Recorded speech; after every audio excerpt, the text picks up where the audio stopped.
E natural, né, gente? Ó, todo mundo deve estudar relator e revisor. Mas, naturalmente, isso aqui é mais importante para quais cargos? Para o bacharel em Direito, tá? Atenção, ó. Eu não estou falando que só cai para bacharel em Direito, não, tá?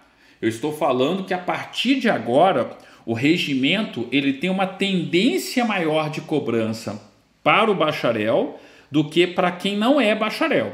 Mas pode cair para quem não é bacharel também? Pode, mas a tendência maior é para quem é bacharel em Direito. Então vamos lá, ó, vamos lá, né? Se preocupar mais quem é bacharel em Direito, mas também quem está estudando para outros cargos aí, tomar o cuidado e ter a devida precaução, estudar isso aqui ao longo da preparação também, tá? Vamos lá. Das disposições gerais sobre relator e revisor. Artigo 118.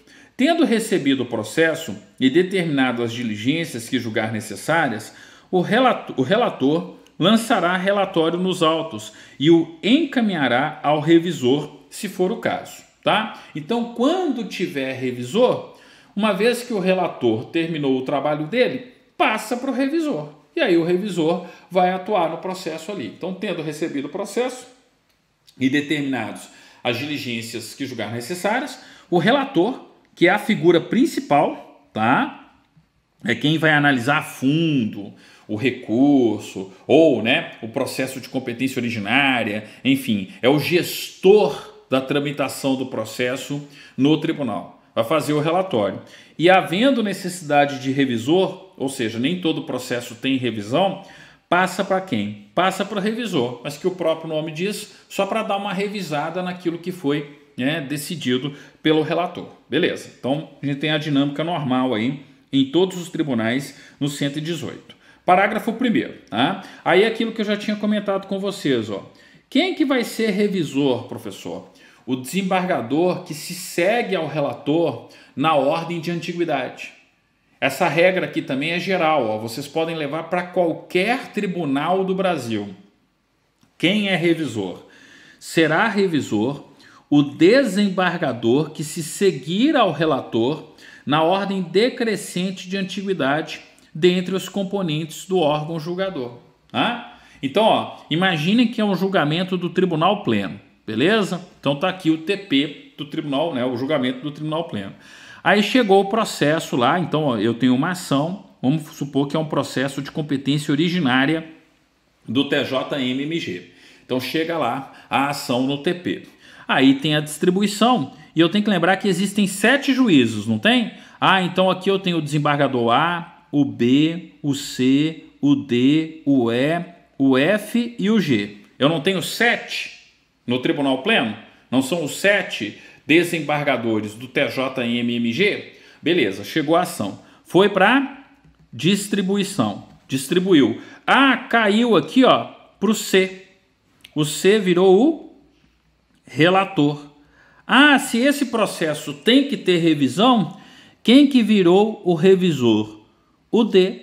O D virou naturalmente o revisor. Ah, e os outros magistrados, professor? O E vira primeiro vogal, tá? O F vira segundo vogal e assim por diante, tá? O G terceiro vogal, o A quarto vogal, o B quinto vogal, entenderam? Então eu tenho justamente aí, ó, essa ordem. Por isso que eu falo, na hora que eu defino quem é relator, automaticamente eu defino quem é revisor quando precisa de revisor. Beleza? Podem marcar o parágrafo 1º, ele é recorrente aí em concursos públicos e vale para qualquer tribunal. Vocês podem levar isso aqui, ó, para qualquer tribunal, que a regra ela vai ser a mesma. E lembrando, nem sempre tem revisor, tá? Nem sempre tem revisor.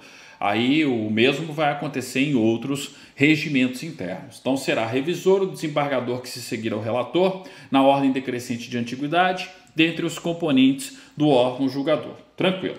Parágrafo 2º. Quando o relator constatar a ocorrência de fato superveniente à decisão recorrida ou a existência de questão apreciável de ofício ainda não examinada, que devam ser consideradas no julgamento do recurso, intimará as partes para que se manifestem no prazo de 5 dias. Aqui, ó, a partir de agora, qual que é o cuidado que vocês precisam tomar? Sempre quando for falar da competência de relator, grifa lá, ó, é o relator, não é o revisor. Não faria sentido ser o revisor aqui, ó. Quando o relator, e não o revisor, constatar a ocorrência de um fato superveniente. O que é um fato superveniente? Ele aconteceu depois. Ele é superveniente à decisão recorrida. Então, aconteceram fatos lá na primeira instância, você teve a decisão, por exemplo, de primeira instância, e da sentença de primeira instância coube a apelação. Então, a apelação está lá. Só que aí é o seguinte, após a interposição da apelação, ou seja, após a sentença de primeiro grau, aconteceram fatos supervenientes à sentença. Ou então, ocorreu ali, apareceu a existência de uma questão apreciável de ofício na própria segunda instância e que ainda as partes não se manifestaram a respeito daquilo.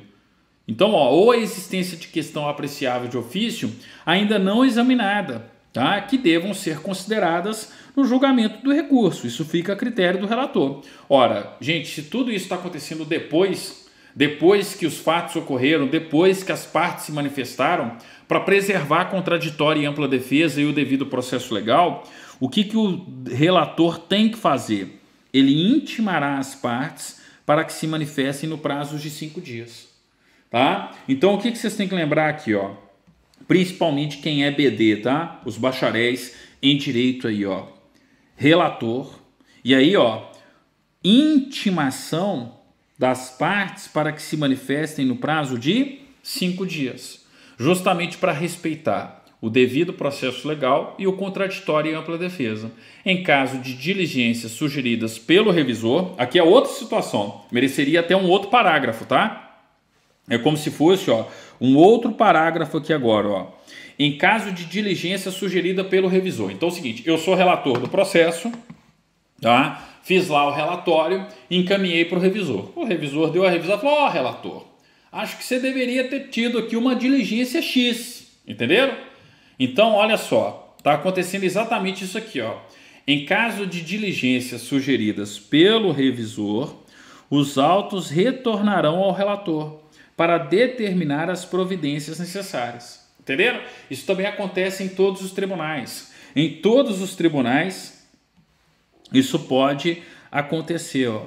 Em caso de diligências sugeridas, ó, pelo revisor, tá? Se é sugestão, gente, quem vai decidir se faz isso mesmo ou não é o relator. O relator não está obrigado não, tá? Em caso de diligências sugeridas, tá, pelo revisor. Aí vem o concurso e troca sugeridas por determinada. E você embarca bonitinho, tá? Então, ó, em caso de diligências sugeridas pelo revisor, os autos retornarão ao relator, que, entendendo necessárias, determinará as providências cabíveis. Entenderam? Cuidado com isso aí, ó. Ele não está obrigado a seguir a sugestão do revisor. Quem manda é o relator, beleza? Cuidado aí, principalmente quem é bacharel em direito. Parágrafo 3º. O relator poderá elaborar relatório complementar. Isso aqui também está presente em alguns regimentos internos, não é todo regimento que tem isso não. Na verdade acontece em todos os tribunais, tá? Mas não é todo regimento interno em que isso aparece. Então vale a pena marcar. Ó, no TJMMG, de acordo com o regimento interno do TJMMG, o relator poderá elaborar relatório complementar? Sim. Quando o processo prescindir de pauta, o que é prescindir? Não precisa.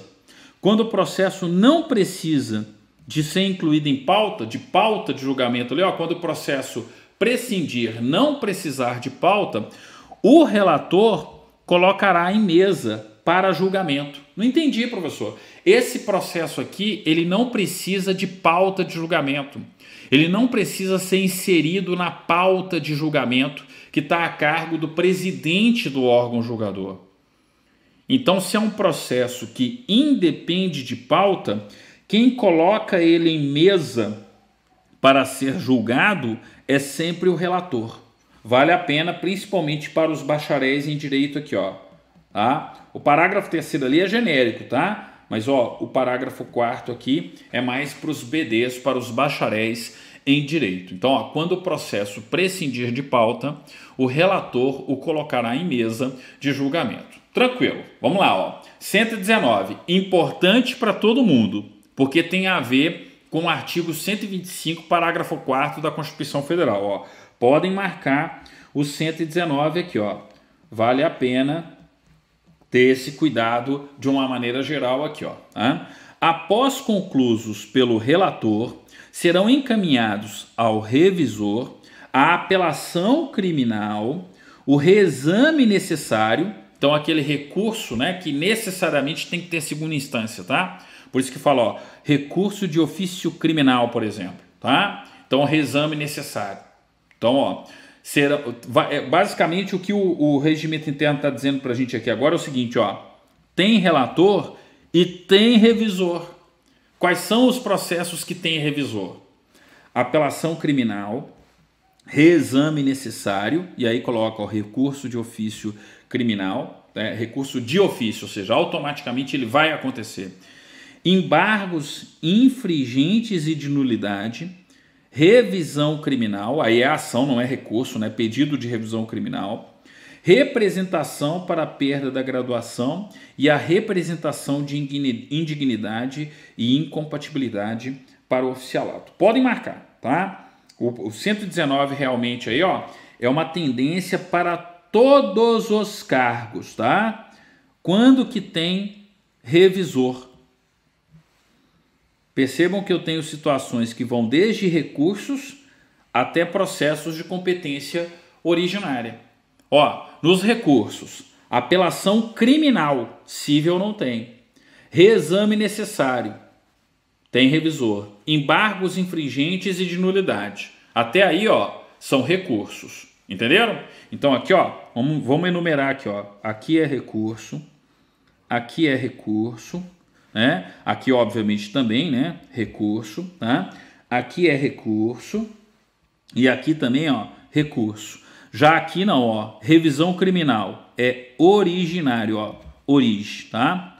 Originário, é processo de competência originário do tribunal, ó. Tanto a representação para perda da graduação, como, ó, originário também, a representação de indignidade e incompatibilidade para o oficialato. Lembrando que essa aqui, ó, essa última aqui, né, da representação para a perda da graduação e representação de indignidade / incompatibilidade para o oficialato, é que tem a ver com o artigo 125, parágrafo 4º da CF 88, a competência originária do TJM-MG, tá? E aí, ó, vejam se isso é ou não é uma questãozinha pronta de prova, o 119. Ainda tem um parágrafo único para ratificar o que a gente disse, né, o que a gente estudou, e para chamar a atenção do examinador, ó. Podem marcar, tá? Parágrafo único. Não haverá revisão nos processos cíveis, beleza? Não tem revisão, ó. Não haverá revisão nos processos cíveis. Podem marcar isso aí, ó. Se tem um ponto mais adiante aí do regimento interno também, que o examinador, para todos os cargos, pode fazer questão, é o 119. Após conclusos pelo relator, serão encaminhados ao revisor a apelação criminal, recurso, o reexame necessário, recurso, porque é um recurso, né, de ofício criminal, tá? Os embargos infringentes, embargos de nulidade, recurso, a revisão criminal, competência originária, representação para a perda da graduação e a representação de indignidade e incompatibilidade para o oficialato, tá? Tudo competência originária. Detalhezinho, ó, ação rescisória não tem revisor. Por quê? Porque a ação rescisória é processo civil. Repararam que no caput do 119 não tem ação rescisória? Tem o pedido de revisão criminal, mas não tem a ação rescisória. Por quê? Porque nos processos cíveis não tem revisão no âmbito da justiça militar. Tranquilo? Percebam, ó, questão de prova. Depois não diga que eu não avisei. Não digam, né, que eu não avisei aí, tá? Cuidado com o 119. Vamos lá, bola para frente aqui, ó. 120. Para o exame do feito e a elaboração do relatório, o relator terá os seguintes prazos. Aí, ó, cuidado, sobretudo os bacharéis em direito. No fundo, é um que vale todo mundo estudar também. Mas, ó, sobretudo bacharéis em direito. Cuidado aí, ó. Para exame do feito e a elaboração do relatório, o relator terá os seguintes prazos, tá? E aí é bem tranquilo porque é muito parecido com o processo civil, com os outros regimentos internos de uma maneira geral, tá? Olha só. 30 dias, ó. Então, 30 dias. Para quê, professor? Apelação e feitos de competência originária do tribunal, tá? Apelação e todos os feitos de competência originária do tribunal. Então, prazo do relator. Prazo do relator na apelação e nos feitos de competência originária do tribunal. Prazo do relator de 30 dias, tá ok? Então, 30 dias, né, para apelação e feitos de competência originária do tribunal. Né? 2. 15 dias para embargos infringentes, agravo, recurso em sentido estrito e revisão criminal. Tudo recurso, ó. Então, aqui, ó.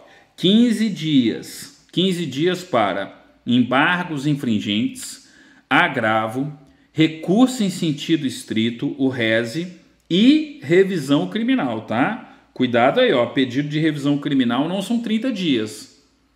Pedido de revisão criminal aqui, ó, 15 dias, tá? Cuidado aí, ó, porque revisão criminal é competência originária, ó. Então, uma ressalva ao inciso primeiro, tá? Então, aqui, ó, 15 dias para os embargos infringentes, para os agravos, para o rese, para o recurso em sentido estrito, ó, rese, tá? Recurso em sentido estrito. E a revisão criminal, cuidado com a revisão criminal, 15 dias. Beleza, professor, já entendi que é importante, que bom. 3, 10 dias, então agora, ó, 10 dias. 10 dias para quem, professor? Aliás, para quais, né? Quais processos, quais feitos? Mandado de segurança, pedido de medida cautelar, conflito de competência, exceção de competência e de suspeição. 10 dias. Então, aqui, ó, vamos lá, vamos destacar 10 dias, aqui foram 15, né? Ó, 10 dias para o MS, mandado de segurança, para medida cautelar, para o CC, conflito de competência, e para exceção de competência e também a exceção de suspeição, né? Lembrando que é uma tendência de todas as bancas examinadoras cobrar os remédios constitucionais. Então, sempre atenção quando aparecer um remédio constitucional, ó, tá aqui, ó, mandado de segurança, beleza? Quando for mandado de segurança, 10 dias. Ó, conflito de competência, CC, tá? Exceção de competência e exceção de suspeição não é muito comum de prova, mas tá aí, ó, 10 dias, mandado de segurança, medida cautelar, conflito de competência, exceção de competência e de suspeição. Tranquilo? Vamos lá, para frente aqui, ó, tá? Ainda nos prazos, ó, deixei aqui para ficar bem claro, ó, para exame do feito e elaboração do relatório, o relator terá os seguintes prazos, ó. 4.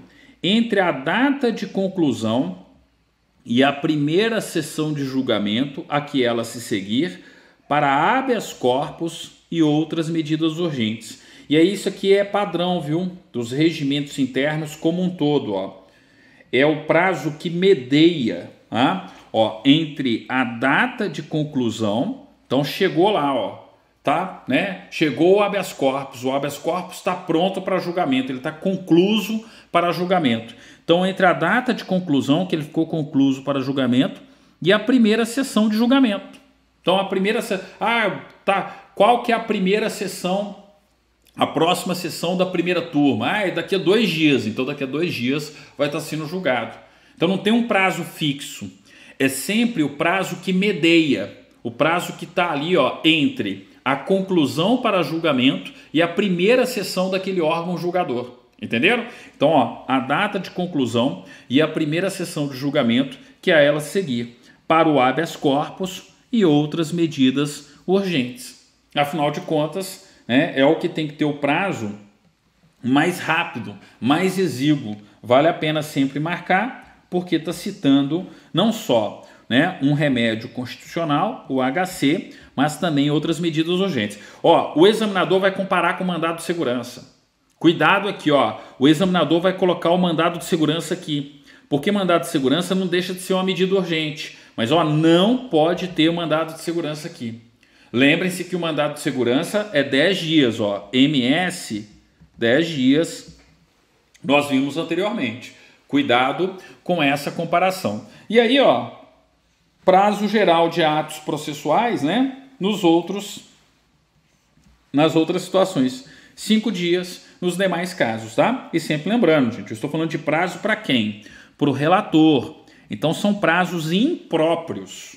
Se ele não cumprir o prazo por excesso de processos em tramitação no seu gabinete, não tem consequência, tá? É um prazo que corre para o Poder Judiciário. Lembre-se que são prazos impróprios e, havendo justificativa, eu posso ter a prorrogação do prazo por igual período, tá ok? Então, ó, para exame do feito e a elaboração do relatório, o relator terá os seguintes prazos, né? Então, todos esses prazos aí que nós vimos, cuidado com o 120. Tudo bem, mais provável para quem é bacharel em direito, mas sinceramente, se eu quero garantir uma vaguinha ali nível médio, eu não deixaria de estudar, porque vai que isso aparece na prova de vocês. Uma galera vai errar e vocês irão acertar. Então, cuidado com o 120. E olha só o 121, ó.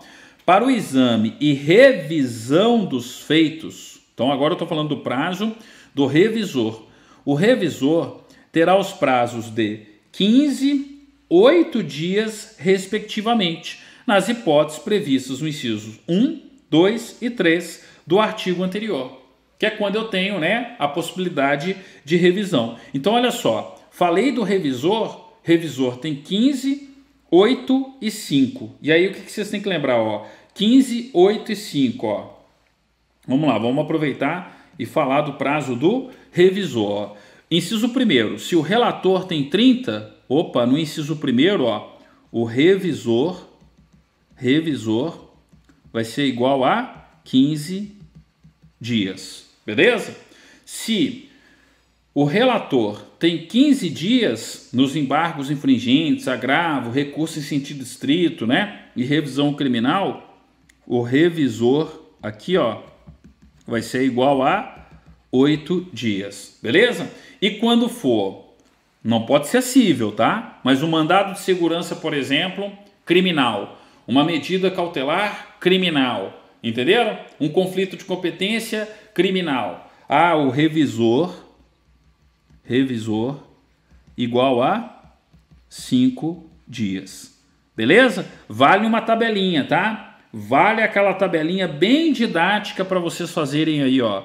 Coloca numa primeira coluna o relator com 30 dias na apelação, feitos de competência originária do tribunal. Ah, e o revisor? Metade do prazo do relator, 15 dias. Notaram que em regra é metade do prazo?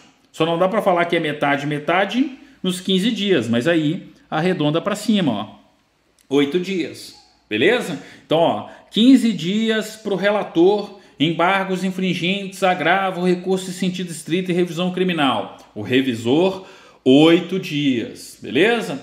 10 dias para o relator em mandado de segurança, medida cautelar, conflito de competência, exceção de competência e suspeição. O revisor, 5 dias. Podem marcar isso aí também, ó. Podem marcar o artigo 121. Então, ó, falei do artigo 121, nós temos aí, ó, essa questão referente aos prazos do revisor.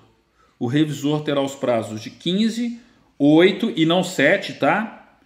E 5 dias, respectivamente, nas hipóteses do 1, 2 e 3. Tranquilo, né? Questões aí bem possíveis em termos de concurso. 122. Salvo disposição em contrário, aplica-se ao procurador de justiça oficiante nesse tribunal os mesmos prazos estabelecidos nesse regimento para o relator. Se eu fosse examinador, eu fazia a questão aqui, ó, tá? Cuidado aí, ó. É uma peculiaridade do regimento interno do TJM-MG. Nem todo regimento tem essa regra, tá? O TJM-MG tem, ó. Qual que é o prazo que o procurador de justiça tem para exarar o seu parecer, tá, nos processos em que o Ministério Público tem que atuar? Os mesmos prazos estabelecidos no regimento para o relator. Tranquilo? Então, cuidado aí, ó. O prazo que o procurador de justiça tem são os mesmos prazos do relator. Ou seja, 30 dias, 15 dias, 10 dias, né? A depender da situação aí, ó. O prazo que medeia entre a conclusão e o julgamento do habeas corpus, 5 dias nos demais casos, tá? Vale a pena perceber essa equiparação. Vamos lá, ó. 123. O relator sobrestará o processo, paralisará o processo, submetendo a sua decisão ao órgão competente, quando a medida for determinada em lei, podendo fazê-lo ainda. Então é o seguinte, ó, ok, muitas vezes o relator pode tomar uma decisão monocrática e decidir de forma monocrática, e da decisão monocrática do relator cabe agravo para o órgão colegiado como um todo, para o Tribunal Pleno, por exemplo, no processo de competência originária do Tribunal Pleno. Só que é o seguinte, eu sou relator, e se eu sou relator, eu sou o gestor principal do processo. Eu estou analisando, né, o processo feito de uma maneira geral. E pode ser que eu fale assim, peraí, é melhor paralisar isso aqui e chamar os amiguinhos para ajudar, tá? Como assim chamar os amiguinhos para ajudar, professor? Olha só, o relator sobrestará o processo, submetendo a sua decisão ao órgão competente.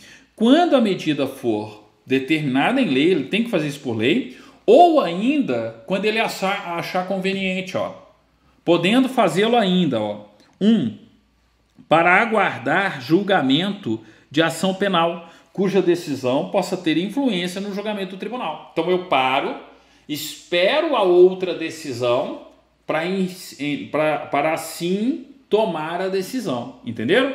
Então eu tenho que esperar a primeira decisão em razão dessa situação, ó, aguardar julgamento de ação penal. Então ele pode suspender o curso de um processo? Sim, seja por determinação legal ou quando, né? Quando a juízo dele, ó, para aguardar julgamento de ação penal, cuja decisão possa ter influência no julgamento da causa que está com ele ali, ó, que ele é o relator do processo, tá? 2. Aí vem, ó, nos casos do artigo 156 e 161 do Código de Processo Penal Militar, salvo quanto a diligência que possa ser prejudicada pela medida, né? Aí, ó, tanto lá no 156 quanto no 61, eu tenho situações em que eu tenho sobrestamento do processo. Ah, professor, eu preciso estudar isso? Não, não cai processo penal militar.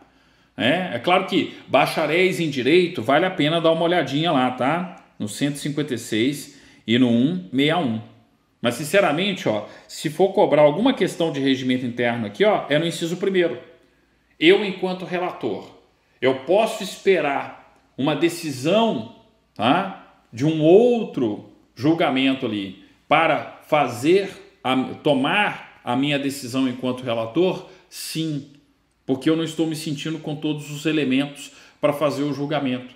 Eu quero saber qual é a decisão do tribunal em outro processo primeiramente, entendeu? Então pode acontecer isso aí, ó. 124. Sobrestados os processos, né? Sobrestado o processo, ou seja, sustado o andamento do processo aqui, ó. Baixado em diligência, necessária fazer uma diligência, ou acolhida uma preliminar, sem pronunciamento quanto ao mérito, então não teve decisão de mérito ainda, tá? Continuará como relator do processo o mesmo desembargador, ainda que vencido na preliminar. Então era uma questão preliminar, que não era uma questão de mérito, tá? Eu sou o relator, eu determino a diligência, tenho o julgamento dessa questão preliminar. E eu fui vencido. Mesmo eu tendo sido vencido na preliminar, eu continuo como relator? Sim. Por que eu continuo como relator? porque não teve decisão de mérito ainda. Então é uma questão natural, isso acontece em todos os tribunais. Suspenso ali a tramitação do processo, baixado ele em diligência ou acolhida a arguição de uma preliminar, e não é uma preliminar de mérito, mas uma questão meramente processual, eu continuo como relator do processo. Continuará como relator do processo mesmo o desembargador, ainda que vencido na preliminar. Isso aqui, gente, se cair, é para o BD, é para o bacharel em Direito. Tranquilo? Tranquilo. Vamos lá. Bola para frente aqui, ó. Aí vem a competência do relator. Só que aí o que nós vamos fazer? Nós vamos deixar a competência do relator para a nossa próxima aula. Tá? O mais importante era ter percorrido todos os dispositivos que nós percorremos até o momento. Tá? Então aqui, gente, ó, a partir de agora eu vou utilizar esse slide aqui para dar continuidade.